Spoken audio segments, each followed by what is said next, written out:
Je vais vous poser une question. Est-ce que vous savez ce que c'est que le FIFA TMS? C'est le... Non, vous savez pas. Non, Vous savez pas. C'est le FIFA Transfer Matching System. C'est le logiciel qui, à travers le monde, partout où on joue de manière professionnelle dans le monde, donc ça fait quand même beaucoup de fédérations sur les 215, permet de envoyer ce fameux certificat pour que d'un pays à l'autre, eh bien, un joueur, quand il a une licence professionnelle, puisse jouer. Vous savez combien de temps ça prend d'envoyer un certificat international de transfert? Montre en main, clic de souris. Ça prend moins d'1 minute. C'est-à-dire qu'il y a un type à la Fédération espagnole de foot. Il a moins d'1 minute il a 45 secondes à prendre pour envoyer ce putain de document pour que le plus gros transfert de l'histoire, pour qu'un des 3 meilleurs joueurs actuels au monde... que le club un des 3 meilleurs joueurs... Non, il n'a pas besoin. Il n'a rien à attendre du Barça. Soyons concrets. Il n'a rien à attendre du Barça. Aujourd'hui, qui bloque la qualification de Neymar? Ça veut dire que c'est la Fédération espagnole, c'est pas le Barça. Il y a 3 entités a priori qui bloquent, mais celle qui a le bouton pour faire passer le certif, c'est la Fédération espagnole.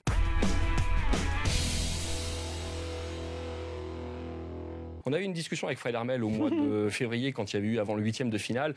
Il nous disait, Fred, et je le crois, il a raison, oui, en Espagne, on respecte le Paris Saint-Germain. On ne respecte pas le PSG en tant que club. On respecte le PSG parce qu'il a du fric.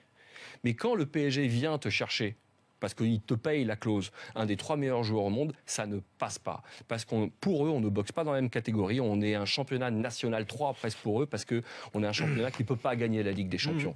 Et donc, on ne doit pas leur récupérer Neymar. Et pour finir, par rapport à ces histoires de certificat international de transfert, cette histoire, elle peut durer encore maximum, et dans le pire des cas, 30 jours, c'est ça 3 semaines. Il y a ces 30 jours en tout, c'est ça? S'ils saisissent la FIFA... Mais pourquoi ils ne le font pas dès maintenant, le PSG? Ils l'ont fait, non? S'ils saisissent la FIFA, il faut qu'il y ait un contentieux. A priori, il n'y a pas de contentieux, puisque le transfert il faut attendre 30 jours. Et après, une fois qu'ils saisiraient la FIFA, il faudrait attendre 8 jours que l'arbitrage se fasse. S'ils ne saisissent pas la FIFA, c'est peut-être une info qu'on a donnée à l'antenne, mais sinon je la donne ici, c'est 15 jours. Et au bout de ces 15 jours, si le papier n'est toujours pas tombé, la Fédération française sera dans son droit, si elle estime que la transaction est clean, ce qui est le cas, de délivrer un certificat provisoire. 15 jours Au bout de 15 jours. Je pense que c'était 30, ok. Si ils ne saisissent pas la FIFA, mais pour saisir la FIFA, je l'ai dit les amis, il faut qu'il y ait un contentieux. Aujourd'hui, il n'y a pas de contentieux.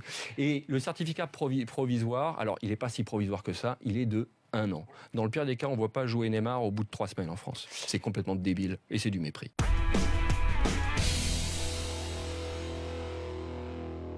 Le bielcisme lillois, j'ai l'impression que c'est un bielcisme qui est libéré, qui est un peu moins dogmatique, où il y a on a moins besoin de petits soldats qui doivent accomplir un rôle de A à Z. On laisse plus de place à l'improvisation, comme pour les latéraux, beaucoup plus de place pour carrément se projeter vers l'avant, prendre les espaces, ne pas forcément s'inquiéter et s'enquérir de leur rôle défensif. Et la défense en zone, c'est plus un gros mot. Et ça, c'est quand même important parce que une défense strictement individuelle dans le football à l'heure actuelle, c'était quand même un petit peu... On n'avait pas vu ça depuis Giroud quand même. Voilà, c'était très romantique, c'était très beau pour tous les geeks du foot, c'était quelque chose de magnifique, mais dans la pratique, on voyait que il y avait certaines limites à ce système-là. Et j'ai vraiment l'impression que... Donc tu es en train de dire que Bielsa est capable de remise en question. C'est ce que et c'est ma conclusion. Cette année, j'ai l'impression qu'à l'image de son comportement avec les médias qui est beaucoup plus ouvert, Bielsa a mis à profit ce petit temps de repos pour se remettre en question. Et là, ce qu'on voit, très franchement, c'est tout ce qu'on voyait de positif dans le système Bielsa, mais avec les assouplissements nécessaires qu'on appelait de nos voeux. Et j'ai hâte de voir la saison lilloise parce que franchement, c'est archi prometteur.